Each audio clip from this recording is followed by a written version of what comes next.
ايه رأيكم في الجمال والحلاوة دي صوابع كفتة احنا عاملينها ملفوفة بربع كيلو لحمة. عمل لي صباع 20 صباع كفتة زي ما انتم شايفين. بصوا الحجم وبصوا الجمال وبيقرمش كمان. بسم الله ما شاء الله. سامعين القرمشة؟ بسم الله ما شاء الله عليه. تعالوا معايا اقول لكم الطريقة ازاي وهنعملها ازاي. السلام عليكم ورحمة الله وبركاته. ازيكم عاملين ايه؟ يا رب تكونوا بصحة وبخير وبسعادة دايما يا رب. النهاردة ان شاء الله هنعمل حاجة كده جميلة ومش مكلفة وحاجة كده على قد ايدينا. احنا دايما بحرص ان انا اعمل حاجة على قد الايد مش مكلفة قوي، علشان اللي ايه اللي تعرفين دلوقتي الدنيا بقت عاملة ازاي، فاللي مش معاه يعمل الحاجة لا. احنا ان شاء الله هنعملها وبطريقة سهلة وبسيطة ومش مكلفة. هنقول اول حاجة احنا هنعمل حاجة زي صوابع الكفتة ومحشية جبنة موتزاريلا، وهتشوفوا هنعملها ازاي ان شاء الله مع بعض كده باذن الله. اول حاجه معايا هنا ربع كيلو من اللحمه المفرومه اهو، هنحطه هنا كده. بسم الله الرحمن الرحيم، يا بركه بسم الله. وهنحط عليه بسم الله بصلتين مفرومين، بس بصلتين صغننين مش كبار. تمام، بسم الله الرحمن الرحيم، يا بركه بسم الله. تمام، وهنحط التوابل بتاعتنا. ايه معانا كاري، معانا كركم قصدي، بابريكا، معانا معلقه من الثوم البودر، معلقه من السبع بهارات، نص معلقه من الفلفل الاسود، معلقه من البهارات اللي هي مخصوصه جدا للكفته والكلام دوت اللي فيها كوبيبه والكلام ده. معايا هنا باذن الله هنا توم بصل بودر، ومعايا معلقه ملح. بسم الله الرحمن الرحيم. وكده كده انا هكتب لكم المقادير في صندوق الوصف باذن الله. تمام، هنحط دول كده على بعض. بسم الله الرحمن الرحيم، يا بركه بسم الله. معايا هنا بقى هنستخدم البضايه دي، بس احنا مش هنستخدمها كلها لا، احنا هناخد منها البياض ونسيب الصفار. هنقول بسم الله الرحمن الرحيم. انتوا شايفين كده معايا الصفار هحطه هنا في طبق لان انا هحتاجه. هتحتاجيه في ايه؟ خليكم معايا لاخر الفيديو ان شاء الله وهقول لكم هنحتاجه لايه باذن الله. طبعا هلم اللي انا عملته كله ربع كيلو اللحمه مع التوابل مع البصل مع البيض، وهبتدي ان انا الم بيه كده. بسم الله الرحمن الرحيم، يا بركه بسم الله. صلي على النبي يا جماعه، اللهم صل وسلم وبارك على نبينا محمد وعلى اله واصحابه اجمعين. هنا معايا هفرد كده، هنزل هنا معايا ب3 معالق بقسماط. بسم الله الرحمن الرحيم، وهلم بيها كده. هنزل واحده واحده، مش هحط الكميه كلها بتاعه البقسماط. ممكن العجينه اللي معايا ما تحتاجش، يعني ممكن تحتاج على حسب الاحتياج. بسم الله الرحمن الرحيم، لحد بس ما العجينه بتاعتي تبتدي تلم، وبعدين هناخدها نديها وش كده في الكبه لحد ما تتفرم خالص وتبقى ايه ناعمه معايا. كمان ناعمه هنا بس ايه لما تبقى في الكبه بتبقى احسن. تمام، هلمها كده. بسم الله الرحمن الرحيم. ضربناها في الكبه زي ما انتم شايفين، طبعا لونها احمر معايا. انا لما لقيت لونها ابيض بعد ما حطيت البقسماط وكده، رحت مزوده شويه بابريكا، راحت مدياني اللون الاحمر الحلو اللي انتم شفتوه دوت. لان البابريكا طبعا انا جايباها حمرا قوي فحلوه. فبعد ما ضربتها هنسيبها ساعه في التلاجة، فطبعا هنغطيها كده بكيس تلاجة. تمام، وهنحطها ساعه في التلاجة تمسك شويه، وبعد كده نطلعها نبتدي نعمل فيها. بسم الله، زي ما احنا انتوا شايفين كده طلعتها من التلاجة. تمام، نشيل الكيس كده ونركنها كده. طبعا هنا انا جبت معايا طبعا عشان بقى نعمل الغلاف بتاعها والكلام ده، فطبعا مش هنستغنى عن دوت لان ده هيدينا اللون الذهبي الجميل الحلو. انا جبته وطحنته شويه بس مش قوي، ما نعمتوش قوي عشان يبقى بالشكل ده. وهنحط عليه معلقتين فيجيتار، ده فيجيتار عادي، ممكن تستخدمي فيجيتار حار، بس زي ما قلت لكم حمزه معايا تعبان شويه، اسالكم الدعاء ليه يا رب بالشفاء يا رب والعافيه، فبقه وجعه جدا فمش هينفع نستخدم حاجه حاره دلوقتي. فانا استخدمت فيجيتار عادي، هحط منه معلقتين كده عشان يدونا طعم وتست حلو. بسم الله الرحمن الرحيم، هنزود نص معلقه كده تاني. تمام، ومعايا هنا الدقيق اللي احنا هنستخدمه. تمام، في بوله هنقلب ده كده الاول. بسم الله الرحمن الرحيم، يا بركه بسم الله. قلبناه كده زي ما انتم شايفين. تمام، وهنا معايا البوله اهيت اللي فيها الدقيق. هنا بقى الصفار البيض اللي انا قلت لكم عليه ان احنا مش هنستخدمه، حطيت عليه نص كوبايه لبن. هنقلبه كده بالشكل ده. بسم الله الرحمن الرحيم،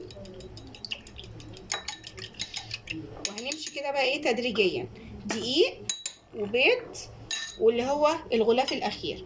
هنا معايا الكفته اللي احنا عملناها ديت، اللي احنا هنعمل منها ان شاء الله كميه.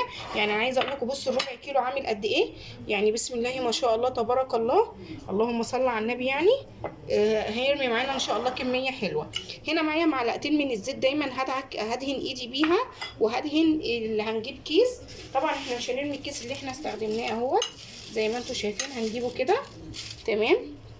وايدي كده هدهن الكيس بالطريقه دي اللي انتوا شايفينها كده تمام. وايدي كمان هدهنها كده زي ما انتوا شايفين عشان العجينه ما تلزقش في ايدي. وهناخد حته كده صغيره اهي زي ما انتوا شايفين كده اهي، هنلمها كده وهنحطها هنا في نص منتصف الكيس، وهنضم الكيس كده بصوابعنا كده. بسم الله الرحمن الرحيم، يا بركه بسم الله اهي.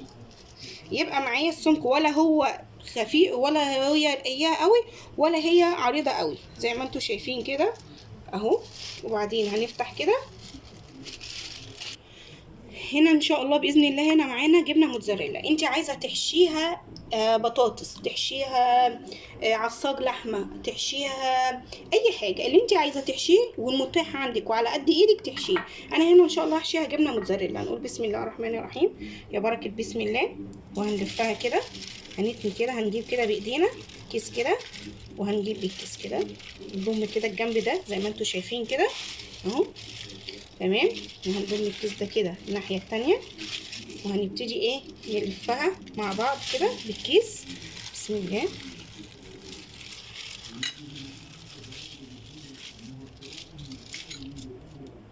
زي ما انتوا شايفين اهي ملفوفه بشكل جميل اهي. بسم الله ما شاء الله. هنرصها واكمل واحده تاني معاكم. طبعا دهنت الكيس زيت تاني زي ما انتوا شايفين، والكوره اهي حطيتها في المنتصف، وهتنيها كده وهفرد بايدي كده. بسم الله الرحمن الرحيم، يا بركه بسم الله اهي. هفتح كده نحط الجبنه الموتزاريلا بتاعتنا. بسم الله الرحمن الرحيم. هنبتدي نتني كده بالكيس بصي ايديكي كده وده كده اهي. طبعا انت دهنه الكيس زيت فمش هتلزق معاكي اهي.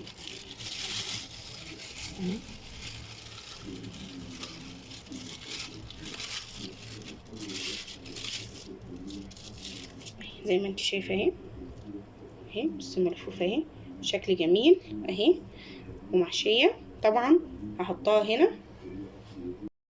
هدهن ايدي زيت اهي، وهندهن الكيس كمان. هنجيب كوره زي ما انتوا شايفين. انت بقى انت اللي هتتحكمي في حجم الصباع، اذا كنت انت عايزاه حجم كبير او حجم صغير. انت عايزاه حجم وسط زي اللي في ايدي دي كده، مش عايزه الحجم اللي انت عايزاه، انت اللي هتتحكمي فيه. وهتفرديها كده. بسم الله الرحمن الرحيم. جيبي كيس تلاجة وافتحيه زي ما احنا فاتحينه كده تمام اهو. هنجيب الجبنه الموتزاريلا. بسم الله الرحمن الرحيم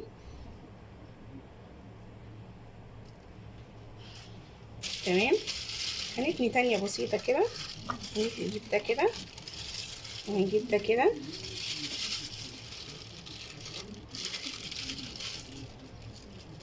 اهي زي ما انتوا شايفين ملفوفه اهي بشكل جميل اهو تمام. هنخلص الكميه وارجع لكم. زي ما انتوا شايفين خلصنا الكميه اهي زي ما انتوا شايفين. بصوا ملفوفه خالص ازاي بطريقه جميله. هنا طلع معايا من ربع كيلو 20 صباع. هنحطها في التلاجة لمده ساعتين ليه؟ عشان تتماسك. وبعد كده هنبتدي نحطها في البيض والبقسماط ونقلي ان شاء الله باذن الله. خلي زي ما انتوا شايفين طلعناها اهي من التلاجة. هنبتدي بقى نستخدمها. هنشيلها كده على جنب وناخد منها واحده واحده. بسم الله الرحمن الرحيم. هناخد واحده وهنحطها في الدقيق. بسم الله. ندي اغلى في الدقيق كده بالمعلقه، بعدين ننفضها. انا هستخدم بقى ايدي عشان انا مبعرفش. بسم الله. نحطها في اللبن، بعدين هنحطها هنا.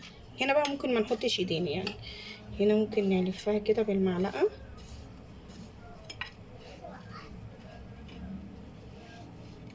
تطلع معانا بالشكل ده زي ما انتوا شايفين جميله اهي. نحطها هنا نرصها. انا حطيت ورق زبده عشان ارص عليه. هناخد واحده كمان نحطها في الدقيق. بسم الله الرحمن الرحيم، يا بركه بسم الله. نعملها كده في الدقيق بالراحه. هنخلي ايد للدقيق وايد للبن عشان ايه ايدينا ما تعجنش. بسم الله.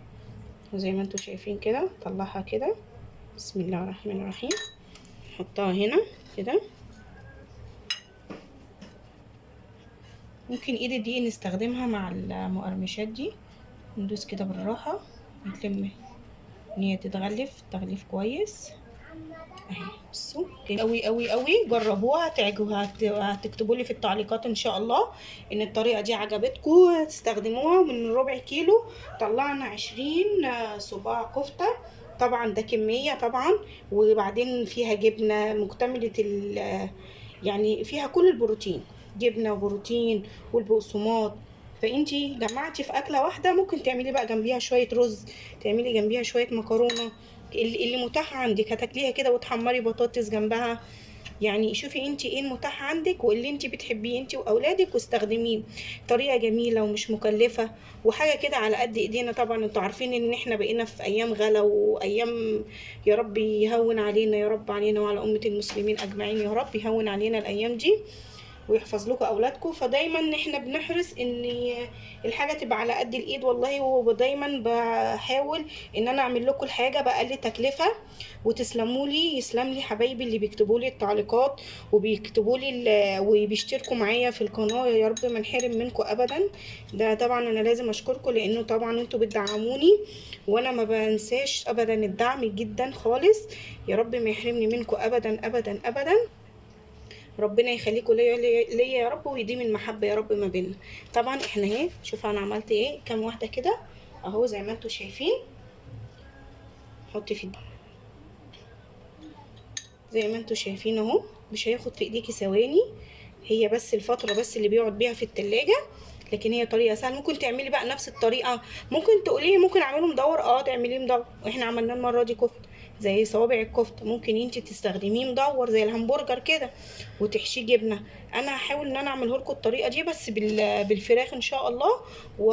ويا رب بس تعجبكم. يا رب تكون الفيديوهات اللي انا بقدمها بتعجبكم وتكونوا بتستفادوا منها. اهم حاجه ان احنا بنفيد بعض بالحاجات دي. ولو انتوا تعرفوا طريقه اي اكل تاني او اي حاجه ابعتولي في التعليقات. يهمني قوي ان احنا نتواصل مع بعض. واكتبوا لي اللي انتوا عايزين اعمله لكم وانا اعمله لي في التعليقات. انا ما يعني احنا بنتقرب لبعض ولازم اللي يعرف حاجه يقول للتاني. احنا اخوات في الله سبحانه وتعالى. طبعا زي ما انتوا شايفين خلصت اهو الكميه. اخلص الكميه وارجع لكم. وقبل ما اقفل هنقول اللهم صل وسلم وبارك على نبينا محمد وعلى اله واصحابه اجمعين. وما تنسلوش دايما يا جماعه ان احنا نصلي على النبي دايما يا جماعه. بسم الله الرحمن الرحيم. زي ما انتم شايفين كده الكميه هي خلصت. بسم الله ما شاء الله اللهم صل على النبي. طبعا عمل معايا. طبعا احنا هنجيب الورق الفيل. احنا طبعا عايزين نشيل مثلا من الكميه مثلا في الفريزر اهو. بتحطي كده وبتحطي طبقه اكياس وبعدين تحطي ايه تاني فوقيه اهو.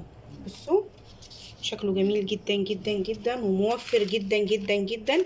ويا رب الوصفات ويا الناس اللي بتتفرج وما بتحطش لايك. اتمنى يعني انت اتفرجت ان شاء الله وتكون احنا استفدت معايا ان شاء الله باللي انا بقدمه. واتمنى ان انت تحط لايك اهو زي ما انتم شايفين اهي كده. احنا طبعا هنقليها. هتقليها ازاي؟ تعالوا اوريكم ازاي هنقليها. زي ما انتم شايفين الزيت معايا ابتدى يسخن. بقيسه كده بايدي وبنزل كده بواحد واحد. بسم الله الرحمن الرحيم. يا بركه بسم الله. بسم الله الرحمن الرحيم.